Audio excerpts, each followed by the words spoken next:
Snakes. They are one of the most fearsome creatures on the planet.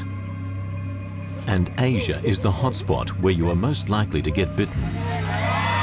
But which are the deadliest? And should we be truly afraid? International venom doctor Brian Fry comes face-to-face on a mission to discover the killer cocktail of venom and violence needed for the crown of Asia's deadliest snake. This is a snake you would not want to get bit by. From vipers and sea kraits, cobras and coral snakes, which one has the opportunity to be the perfect killer? If you did get bitten by one of these, you're dying screaming. Knowing the answer may one day save your life.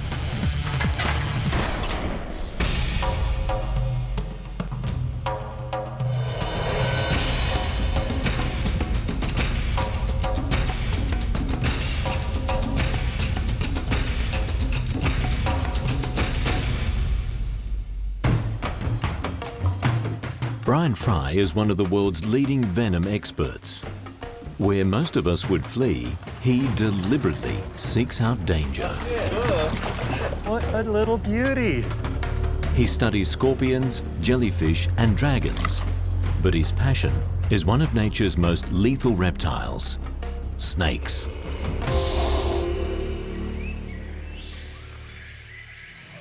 In Asia, it's estimated over 100,000 people a year die of snake bites. But which among the continent's snakes are directly responsible? How do they kill, and what can we do about it? To find out, I'm going across Asia to track down and rate its deadliest snakes. To determine the ultimate killers, I'll be considering several key factors: opportunity, aggressiveness, strike ability, the potency of their venom.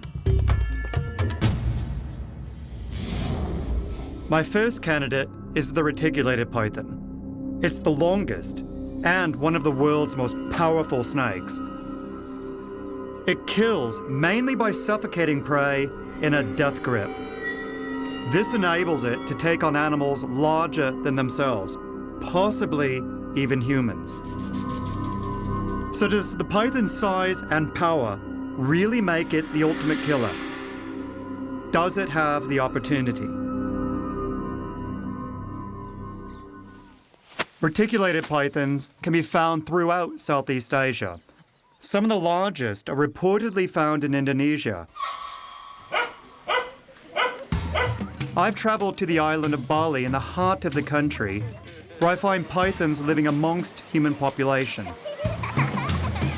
This certainly gives it the opportunity to be deadly. As everywhere in Asia, snakes and people are in close proximity, particularly in a ravine like this, which is a perfect spot for a python. There's lots of vegetation, there's nice deep caves. Now, could a child be taken by a python? Possibly. Not a small one like this. This one's only about 12, 13 feet. A big one, a 25, 28-footer, certainly could take and eat a child. There have been reports of this, but they're very rare and they're very difficult to substantiate. So it seems that opportunity hasn't made pythons deadly to us. What about its large size and power? Reticulated pythons can grow to a record-breaking 30 feet or so. Such a big snake can be much more of a handful than the one I saw by the river. But they're rare these days. European demand for their skins alone sees some hundreds of thousands killed per year. These days, the only sure place to find a big one is in the zoo. He's a little bit grumpy today. I would love to see one this big in the wild, but most of the ones that we're going to find on this island are going to be much smaller, probably around 3 to 4 meters or 12 to 14 feet. Ones this big, you'd have to go to some of the islands like Sumatra to still find ones like this. Obviously, the python has the aggression to be a threat, but the danger of facing a big one is slim. But what about its mythical ability to constrict and swallow a human being whole? Ron Lilly, aka the Snake Man of Bali, is frequently called out to catch threatening pythons. Eleanor Carter called him when she discovered a serial cat killer in her house. It was about 4:30 a.m., I think, and I found the snake stretched across my dining room floor, staring at my two full-grown cats, who seemed quite mesmerized by the python and about to become breakfast. A month earlier, one of the neighbor's cats was not so lucky and was found constricted before the snake was chased away. This X-ray shows what the cat could have looked like if the python had the chance to swallow it. It's clear that the bones aren't broken, just squeezed. Without breaking any bones, it seems unlikely that even the largest python could make an adult human fit. Gotcha. In fact, we're more deadly to them than they are to us. There's some handbag material on there. If somebody killed it, they know that there's a market. There's a market for the meat. They can certainly take the skin off and sell that. So how much would a skin from this fetch? For the local people, I guess it's probably in the range of $4 or $5. You're kidding me. But that's a lot of money. That's a week's wages for some people here. Well, good. I'm glad you got it. Everybody around the whole neighborhood is glad that I got that too. Particularly the cat owners? Yeah. In Bali, I discovered that, by and large, people got on with pythons.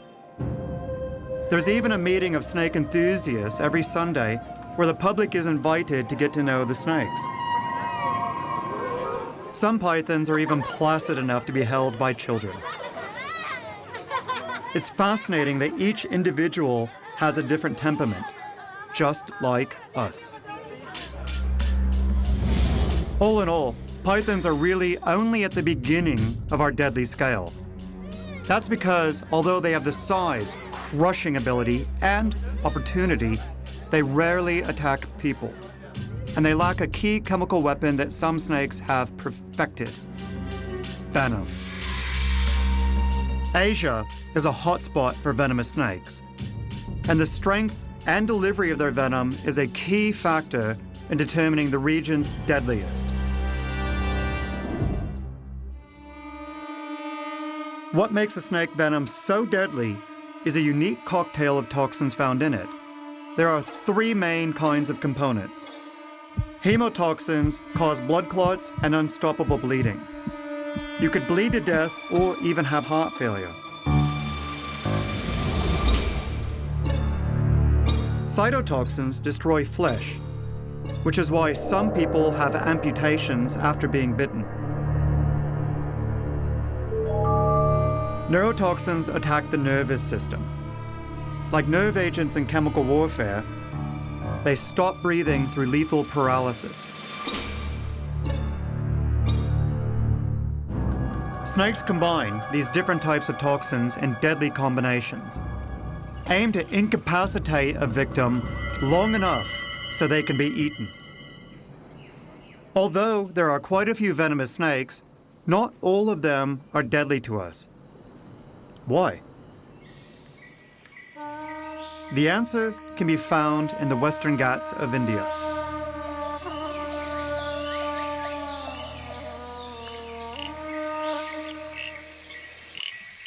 Covered in dripping wet rainforest, this region is a haven for frogs. And where there are frogs, there are frog-eating snakes.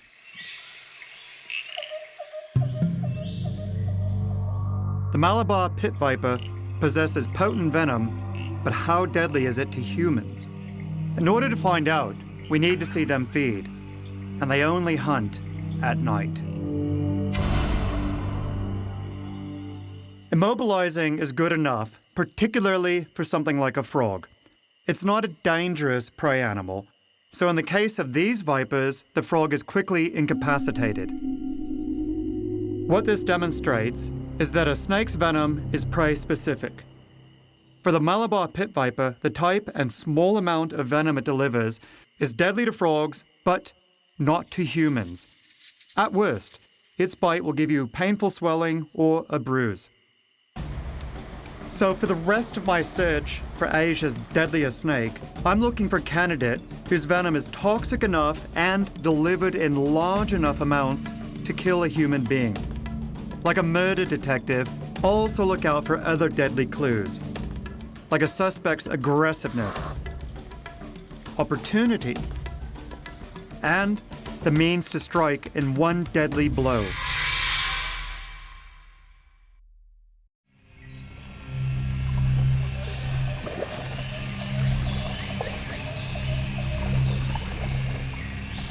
My search for Asia's deadliest snake leads me to the mangroves of Kedah in northern Malaysia. There's a potential candidate here that has venom as toxic as a cobra's. We're working the edge of the riverbanks here, and it's a particularly good spot for a lot of venomous snakes. During the day, snakes love resting in high branches by the river. It's a cool, damp, and shaded place, so it's the perfect environment to find prey. Got it. No cause for worry. This isn't a venomous snake. What a little beauty. It's another python, although it's lighter in color than the ones I found in Indonesia. Look at that silver. If it was bigger, it might not be so eager to escape.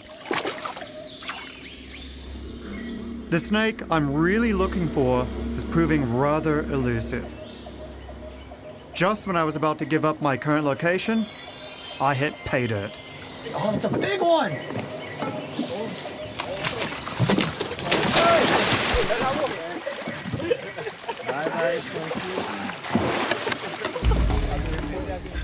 The mangrove snake. It's highly adaptable, a voracious predator, and has seriously potent venom. But is it deadly enough to kill a human being? They've got their fangs sitting in the very back here, and then they chew the venom in rather than injecting it through the syringes like a cobra or a viper would. These snakes have venom as potent as a cobra's, but they don't have very much of it, and it's delivered much less efficiently to humans. What they do is they live at the edge of the branches and wait for birds. And because of that, their venom has been evolutionarily selected to be much more potent on birds than it is on mammals. I've had several bites by this kind of snake, and what they do is they give you a splitting headache, and they can affect your balance a little bit, makes you a bit giddy. So if I want to find Asia's deadliest snake, I'm going to have to look elsewhere. My deadly quest leads me further into Malaysia, to a famous Taoist temple on the island of Penang. Aptly called the Snake Temple, it was established over 190 years ago at a time when there was only jungle around it. There's a member of the congregation here armed not just with a venom that can cause heart failure, but with another formidable weapon. The Temple Viper. It so enjoyed the shelter given by the Snake Temple that it's made it its permanent home. Besides its toxic venom, part of the Temple Viper's deadliness is due to the surveillance intelligence it gains from the two special pits on either side of its nose. They're sensitive organs that detect heat.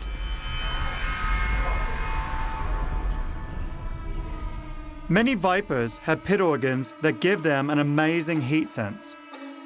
This blue balloon is full of cold water, and although it's put right in front of the snake, it won't strike at it.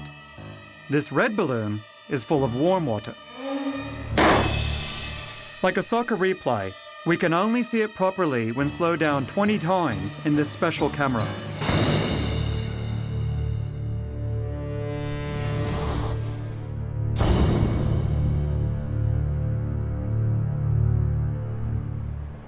But is the Temple Viper's heat-sensing ability and toxic venom deadly to the Snake Temple visitors? To find out, I seek out the temple's chief custodian, Lim Eng Soon. So, have tourists ever been bitten here? Yes.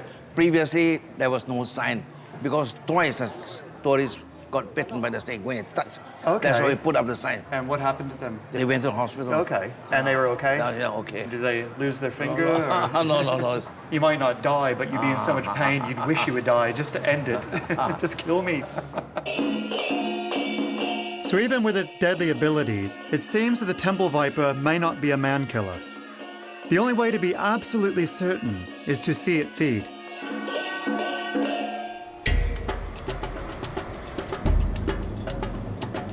I head deeper into Penang's southern jungles to find a site that's rumored to be a mecca for temple vipers.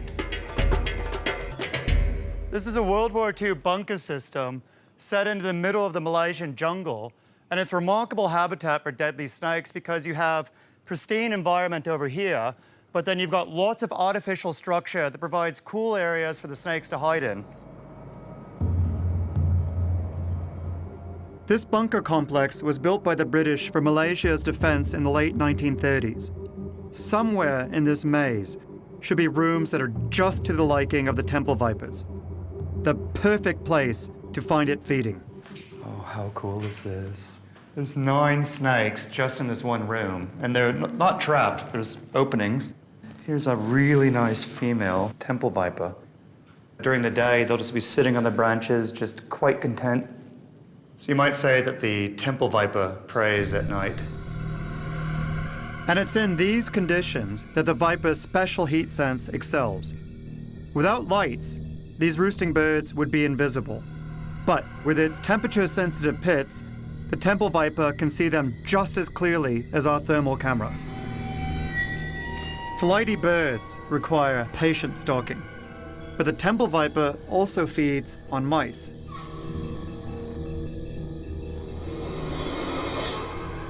The temple viper's venom causes blood clotting and heart failure. It's strong enough to knock out this rodent within just a few seconds.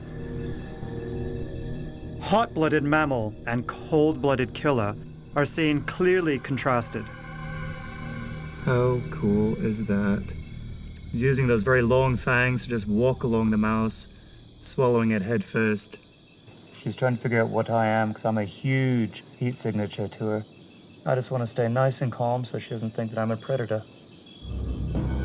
So, where does the temple viper fit in the scales of deadliness? It has large forward-mounted fangs that could penetrate deep into human flesh. Its blood-curdling venom causes clots and internal bleeding with a screamingly painful bite. But because it releases only a moderate amount of venom and is geared towards prey like tiny rodents and birds, it will affect your breathing, but probably won't kill you, unless you had a weak heart. In fact, extracts of temple viper venom containing neurotoxins are being used in anti-wrinkle cream. My search for Asia's deadliest snake has not been entirely straightforward. Sometimes I even get sidetracked.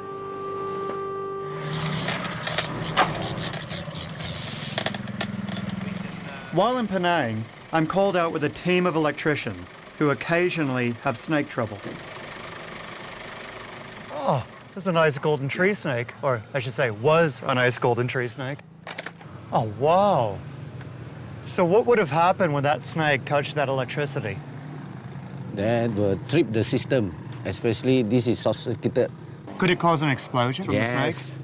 Wow. Yes. So there's a new twist on the idea of a deadly snake. You have a snake that's able to take the power out of an entire region. What a shame. These are a snake that's totally harmless. And right now it's basically snake jerky. Become satay of Malaysia. Yeah, a little bit of sauté sauce, and that'd be lovely.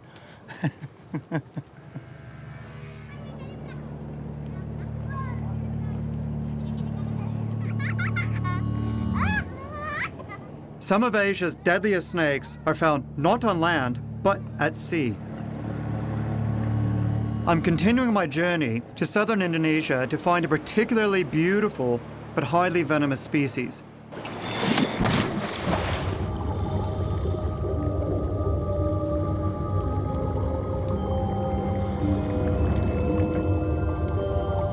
I've found that standing on my head, looking into cracks, is the best way to catch up with this snake.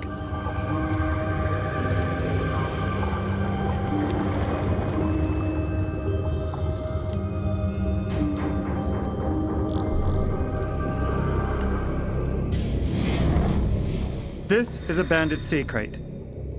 It has tiny fangs, but is armed with neurotoxic venom more powerful than a cobra's. We know it's deadly to humans because fishermen have been killed removing them from nets. The sea crate hunts for fish around coral reefs. Its venom is so fast-acting and deadly to us because it must instantly immobilize its prey, otherwise the fish will just swim off. With scuba sports becoming more popular, do divers fear these snakes? Well, there's only one way to find out. Ow. Dive tourist Monty Sarongan from Jakarta kindly volunteers to get up close and personal with the banded sea crate I've just caught. They're sweethearts, they're nice. Come on, they're not sweetheart. I dive more than 1,000 dives, but I always avoid these things. They're very nicely tempered. See, they're not even trying to bite. Oh, God. So is this the first time you've ever held a snake? Yes, it's the first time. Last time? No, don't say that. I didn't mean it that way. Oh, You know anything about their venom? Do you know how their venom works? It paralyzes your ability to breathe. Okay. So you can't inflate your lungs. As a diver, you'd of course know all about the importance of air. So the way that these kill is that they paralyze your ability to breathe. But that's what they do to the fish, that they paralyze the fish gills as well as the fish muscles. okay. And then they swallow. There are bites on record, but they're very, very rare. But usually it's the person's fault. They're trying to kill the snake, and the snake is just trying to defend themselves. It's not that they can't kill you, it's just that they have such a nice temper that they don't want to bite. But if you did get bitten by one of these, you would be in real trouble. Yeah. How's your heart? My God, thank you very much. Thank you. That's very remarkable experience, you know. Go have a beer.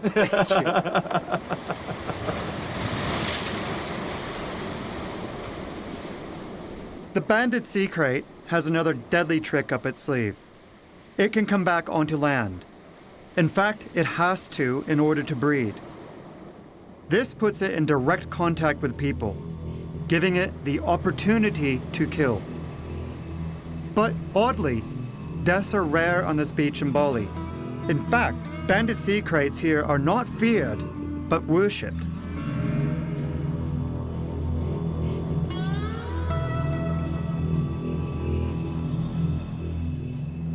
In the Bali Hindu religion, the sea kites have a central place.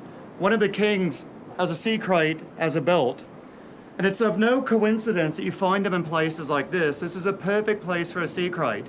Unlike the true sea snakes, they have to return to the land. This dramatically increases the likelihood of human contact. Yet despite the fact that hundreds, if not thousands of people every single day in Bali encounter these snakes, bites are almost unheard of and deaths are even rare.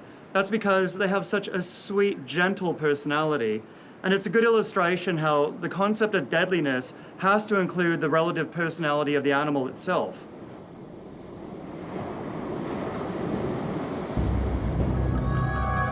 In my search for Asia's deadliest snake, there's one candidate I've always wanted to meet. The fatally beautiful blue coral snake.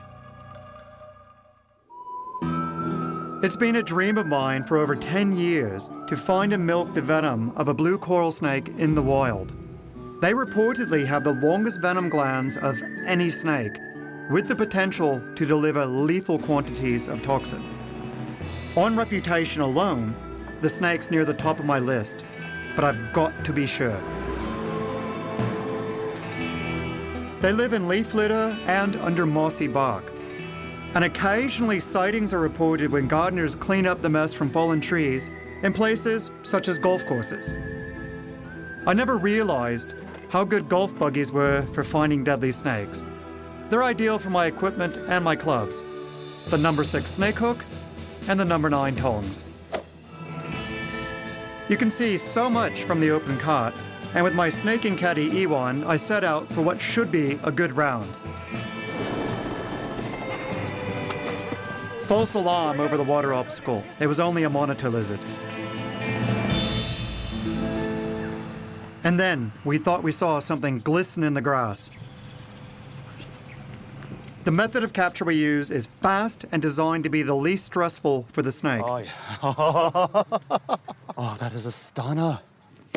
To milk the blue coral snake's venom, I need to be careful not to get bitten while putting only light pressure on it. Oh, look at that. Oh, no. Oh, that is frightening.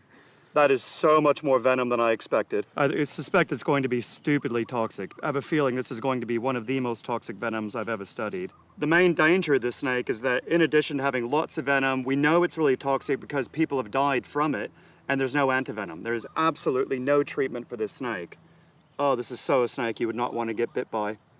Symptoms from a bite with this kind of snake, it's going to be the classic neurotoxic, where it's going to paralyze your diaphragm. If you can't move your diaphragm muscle, that's the one that inflates your lungs. No diaphragm, no lungs, no air, no oxygen, no life. Besides finding the deadly blue coral snake in the wild, my other biggest dream is to study its infamous venom glands. At the Raffles Museum in Singapore, I get my chance. Curator Kelvin Lim invites me behind the scenes to dissect one of their preserved specimens and discover its deadly secrets. It's a very rare snake, so it's going to be a very unusual animal to find. Who would see this in Singapore, and where would they be seeing it? Members of the public, Okay. people who go jogging in the forest parks. And they know this snake? Yeah, it's a very beautiful snake, so it's hard to miss if you do see one.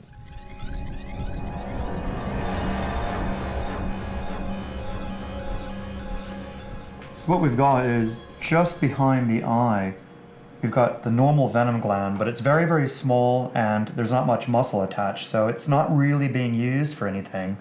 But then we've got these two extraordinary thin ducts running along in here, and then we have these two absolutely extraordinary venom glands that go all the way down here in the body. It's an amazing delivery mechanism, and I've never seen any snake like this in the world. This is an absolutely unique animal. These snakes are going to have a lot more venom than you'd anticipate just by looking at the small size of the head. With these kind of glands, it's not as efficient of a delivery mechanism as the big glands of a cobra, but what we do know is that they are lethal. Deaths are on record from these snakes. It's a big adrenaline rush for me to find and study this snake, but it's not only about that. There's a real purpose here. Because without studying such deadly venom, we can never make a cure, the antivenom. And there's the chance we discover really useful medical compounds. Ironically, antivenoms are in plentiful supply for the deadlier snakes I'm looking for next. But whether they can really cure, or if you can get to them in time, is another question.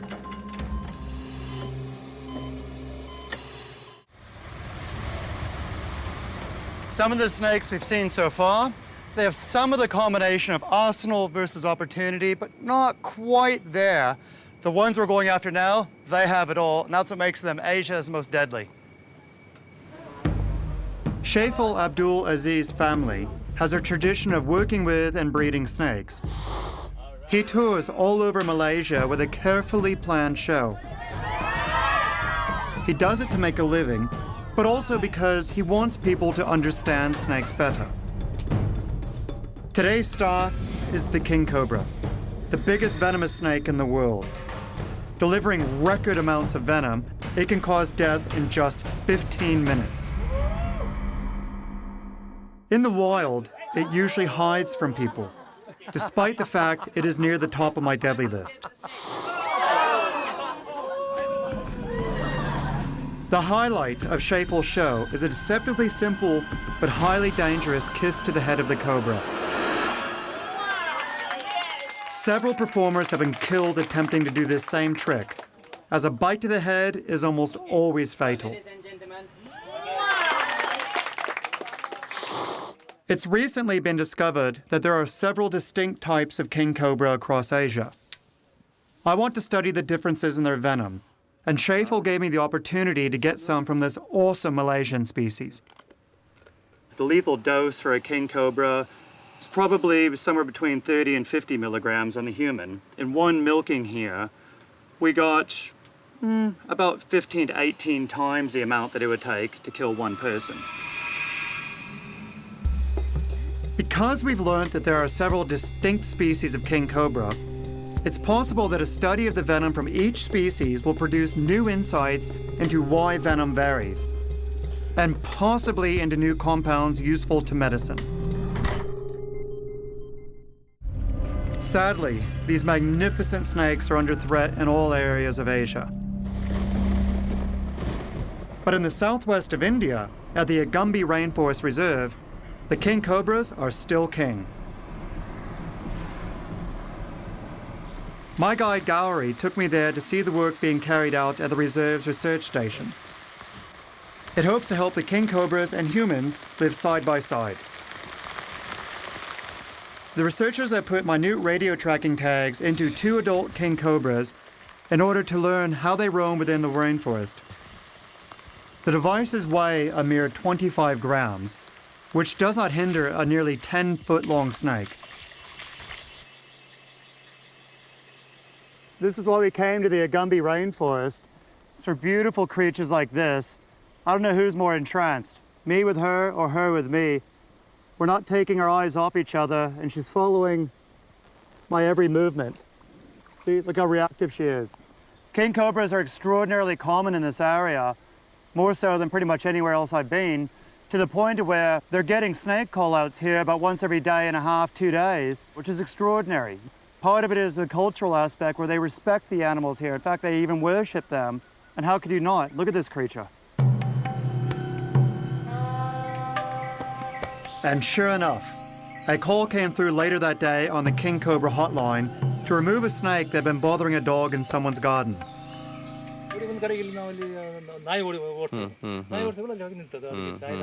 Oh, nayi bandittu. Our friend says the snake came through that forest there, and he was very close to the house, and the dogs started chasing him. Dog with a death wish. No. Here it is. Oh, it's a good size one. Whoa, whoa.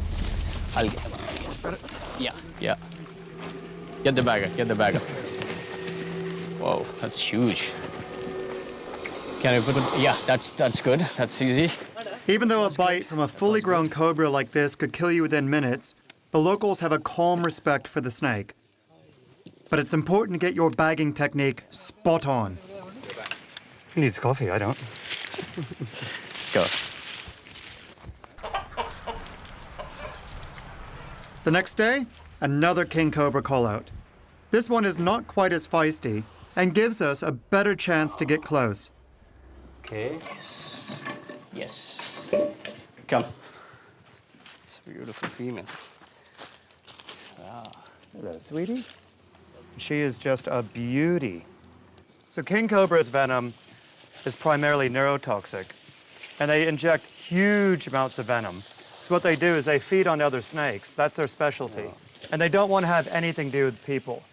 It doesn't want to be here. It doesn't want to have anything to do with humans.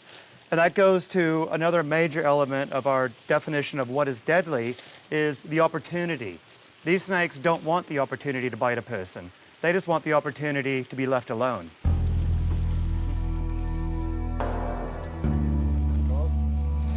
There he goes. There he goes. Look at that.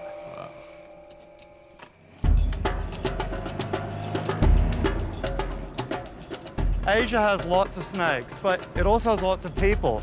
That's going to bring snakes and people into direct conflict with each other, unfortunately with disastrous consequences for both. To find my next candidate for Asia's deadliest snake, I head back to Indonesia. I'm after a snake whose venomous bite cripples agricultural workers, especially coffee and tea pickers who spend long hours in the plantations.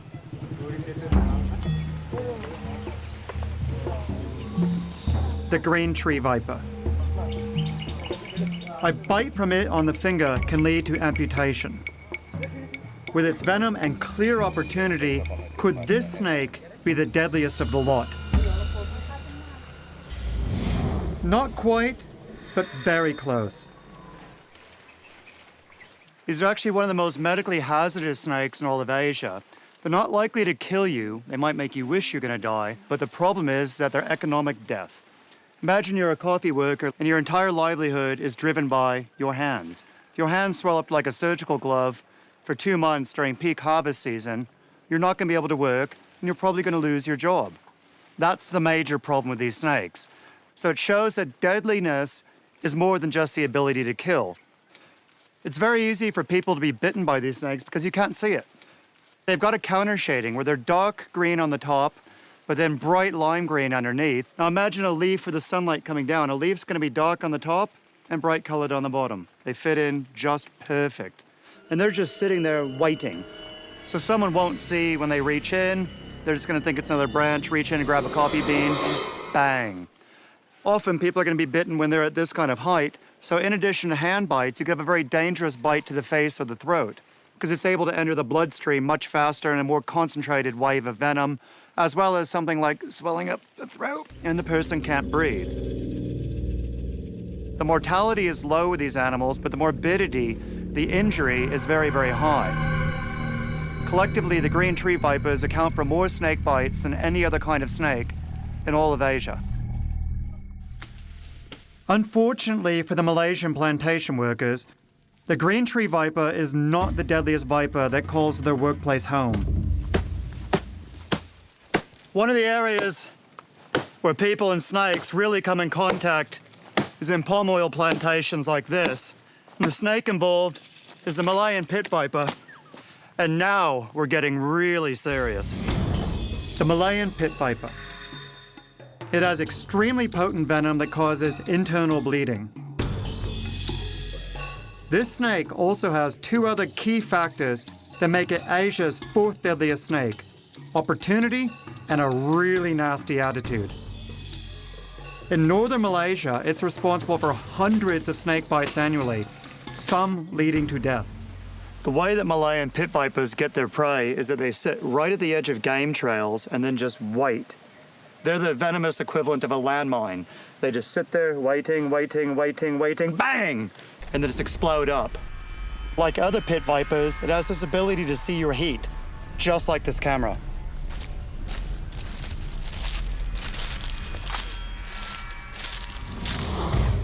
So did you think I was actually gonna do that? I'm crazy, but I'm not stupid.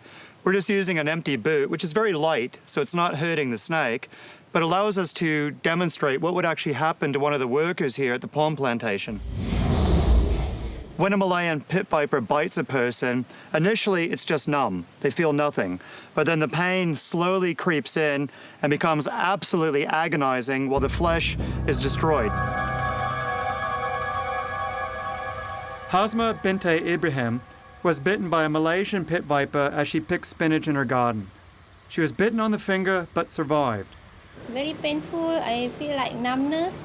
Then my hand was swollen, and after 1 month, my finger became dark. Hasma had to have further operations to straighten her withered finger and has lasting damage 20 years later. Can you bend it? Not completely bent. Hasma's wound confirmed my view that non-lethal bites can still cause years of trouble. But those of deadlier snakes are more horrific still. In Chennai, India, I was again on their trail. In order to understand snakebite, you need to understand the local culture. And the only way to understand the local culture is to go there and live it. And hope you survive the driving.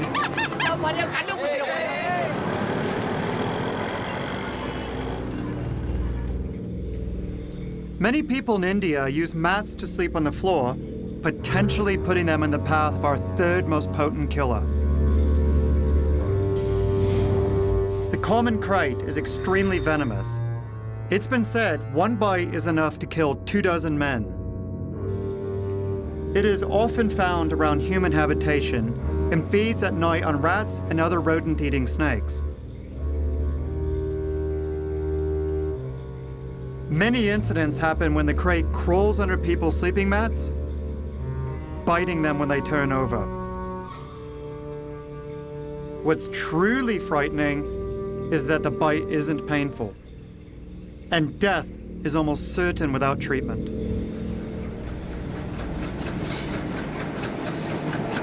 The common krait may be one of nature's ultimate silent killers, but it's got nothing on the final deadly snakes on my list.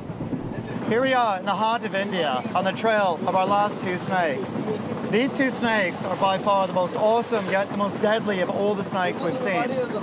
Not only do they account for more deaths in India, but they actually account for more deaths across all of Asia. Our second most deadly snake is the Russell's viper. It has the opportunity, a bad temper, and venom that will kill you by destroying your blood.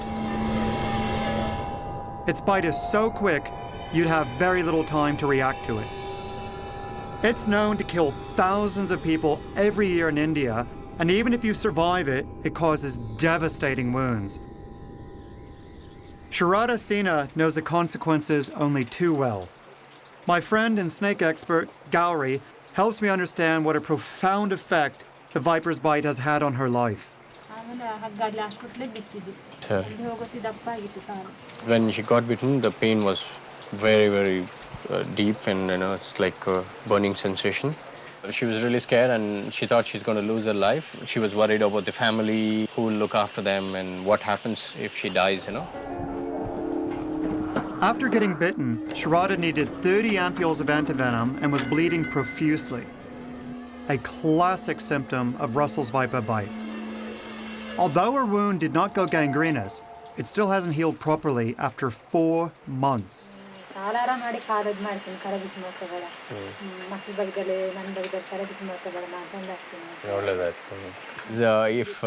it doesn't heal or doesn't help her in any way, she'll lose her life. She'll commit suicide, and she'll ask her husband to kill her. Which, of course, he won't listen to. He won't. That's the great thing here, and he says, no, I will make sure that you'll be okay. So this is a Russell's viper. In the Indian subcontinent, this is by far the most medically important snake. The only reason it's not our top snake is because it has a fairly restricted range. But in India, this is the problem animal. Here, nobody likes a Russell's viper. And for good reason, too. They hang out in leaf litter around palm oil plantations and other agriculture uses, and that's where most of the bites are occurring. And what happens is that it has an absolutely devastating effect on the blood chemistry. So unlike the cobras, which affect the nerves, these guys are taking out your blood. You're dying screaming, basically, with a Russell's viper. I cannot think of a worse snake to get bit by.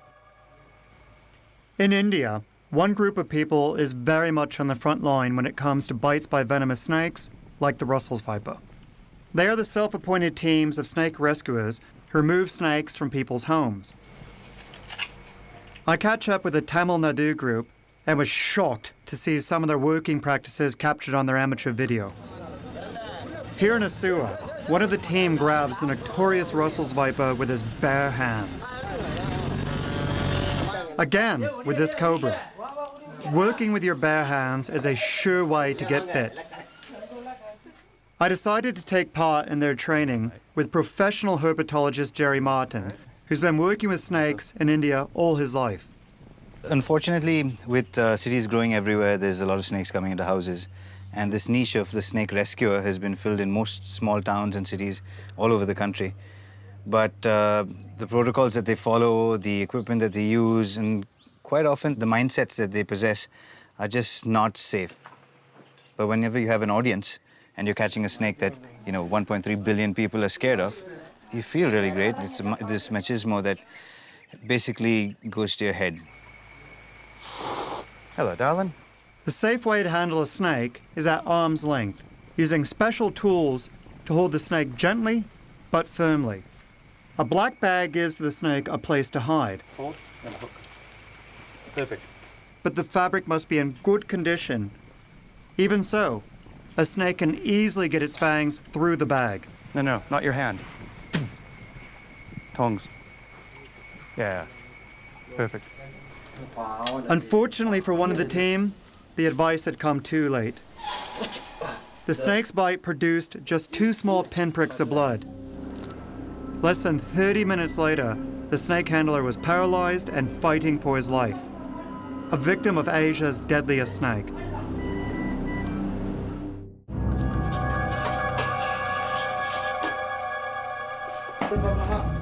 Robin Bernard, bitten by Asia's #1 killer snake, soon starts vomiting and feeling short of breath. His friend rushes him to the hospital on the back of a motorbike. I was drowsy or something. I even felt the smell in my mouth. I tasted the venom. At the first or second minute, I felt I losing my eyesight. It was all flashy thing. The bus headed towards us was all white. That's because your pupils were relaxing, and then that meant more light was coming in. Because when you die, your pupils don't get small, they actually get big. Robin loses consciousness as the cobra's neurotoxin cripples his ability to breathe. Somehow, even though he is dying, he holds onto the bike. I just said, oh, please don't stop the bike. Rushed towards the hospital. Weaving through the traffic, they reach the hospital in record time. Nearly 30 vials of antivenom are used to negate the snake bite's effects. After 4 to 5 hours, I gained my conscious. I saw my wife and child over there. I answered them, I'll be back, don't worry. Robin was bitten by a spectacled cobra. Its venom contains a powerful neurotoxin mixed together with a cytotoxin that destroys flesh. Paralysis and death may result in under an hour. Though lucky to survive, Robin has drastic damage to the hand where the spectacled cobra bit him over a month ago. It's still not certain if he will keep his hand. And it reinforces why bites from the most deadly snakes are life-altering even if you survive. How do you feel about it now, where an animal that you've tried to rescue has almost killed you? No anger. It's the nature of the snake to bite. If there's one person who knows spectacled cobras all too well, it's snake expert Ron Whitaker. I went to meet him and the snakes in his garden. Didn't see any snakes though. No, I didn't see anything, but it looks like a good spot. Yeah. Nearly 40 years ago, Ron pioneered antivenom production in India together with the Arula people of Tamil Nadu. Big cobra, that'd be what, a 2-meter animal or even longer? That's big. Cobra, cobra. Oh, there we go.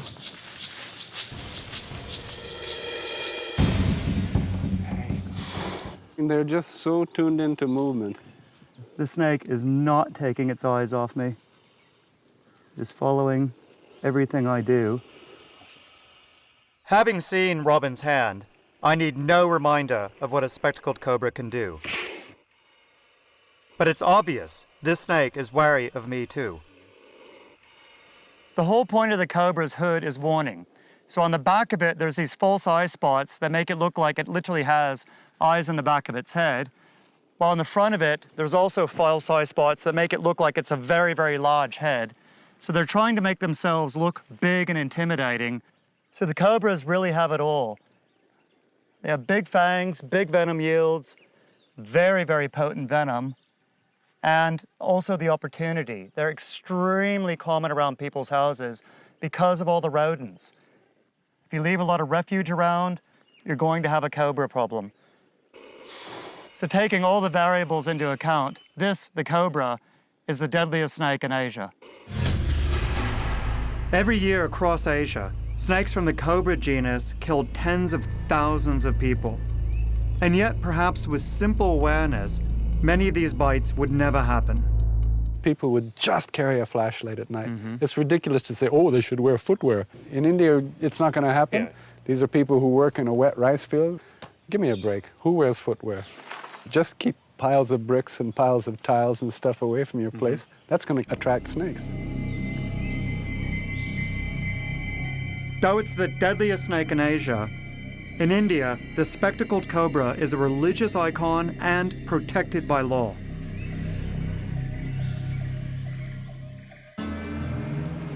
On my journey across Asia, I have indeed come across some of its deadliest snakes. But they're also the ones I find the most fascinating and perfectly adapted to their needs. Their venom is deadly to the animals they eat and has become ever more toxic to counter the resistance of the prey. When we get in the way, we encounter this deadliness. But to a snake, there is nothing more deadly than man.